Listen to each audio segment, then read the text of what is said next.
না, গোল বাড়িটা কিন্তু ফাঁকা ছিল। সেই 3 ফুটের মারা জালটা সেভ করতে পারলো না বগুলা। সুজন আক্রমণে বারাইখালী প্রগতি সংসদ, সেখানে আকাশ বাড়িয়েছিলেন ইমনের উদ্দেশ্যে, ভুল পাসের মধ্য দিয়ে রাকিব থেকে অয়ন, সে নেইমার খেতান ছুটে চলেছে,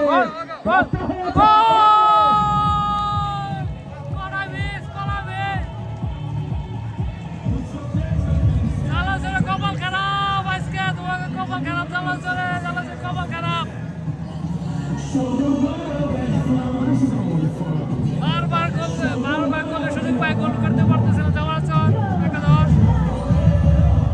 সামসাকের দারুণ একটি হিট ছিল, দারুণ একটি প্রচেষ্টা ছিল, অয়নের ক্রস ছিল, বারবার সুযোগ পায়, গোল করতে পারতেছে না জামালচর। দারুণ প্রচেষ্টা ছিল। রাহাত খানকে মঞ্চে আসার জন্য বিনীত আহ্বান করছি। রাহাত খান।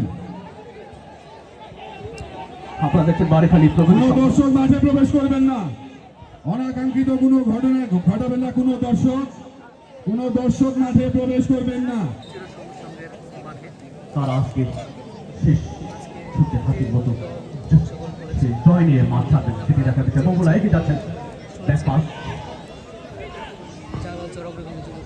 কারণ খেলেছেন, ব্লক করে দিয়েছেন জালালচর। এই মুহূর্তে বারাইখালী প্রগতি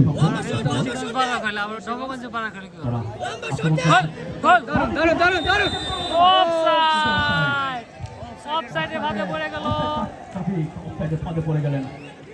চিরসবুজ সংঘের ক্রীড়া সম্পাদক আরিফুল ইসলাম এবং সহকারী ক্রীড়া সম্পাদক প্রভাত হালদুলসি মঞ্চের সামনে আসার জন্য বিনীতভাবে আহ্বান করছি। প্রভাত হালদুলসি এবং ক্রীড়া সম্পাদক আরিফুল ইসলাম মঞ্চে আসার জন্য বিনীতভাবে আহ্বান করছি।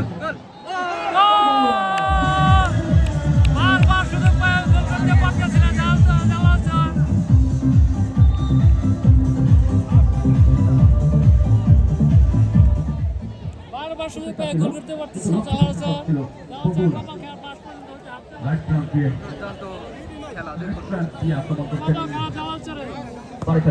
আবারও সুযোগ,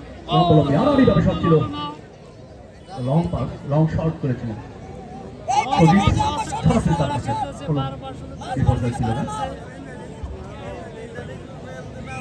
আক্রমণের চেষ্টা, বারাইখালী প্রগতি সংঘ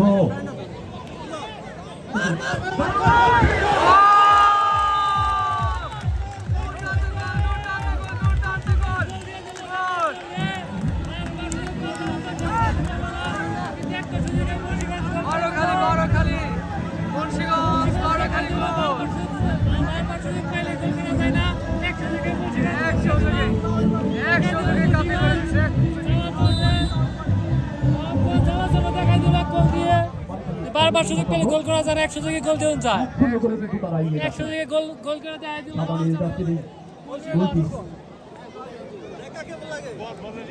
সারাদিন করে গোল করবে লাস্টে গোল খায় বাড়ি যাবে।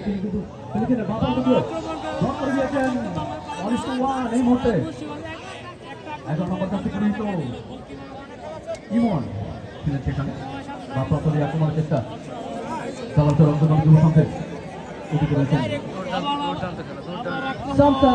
কিন্তু বাধা হয়ে দাঁড়ালো ওই পাশে বারাইখালী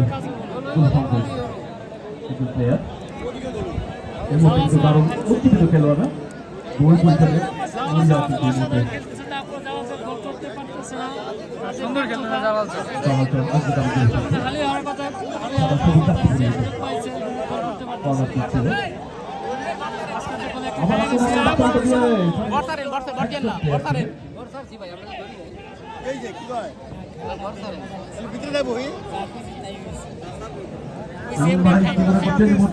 কিন্তু এগিয়ে যাচ্ছে বারাইখালী প্রগতি যুব সংঘ। কতদূর তারা কি গোল পরিশোধ করতে পারবে? জালালচর অগ্রগামী যুব সংঘ কি মনে করতে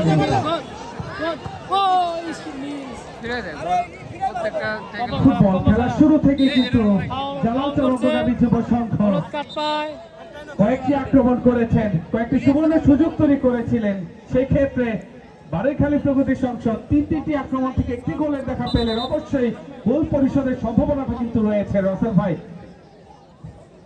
এবং ফ্রি কিকটা হয়েছে জালালচর অগ্রগামী যুব সংঘের। অনুকূলে রাকিব ফ্রি কিকটা নেবেন, সেখানে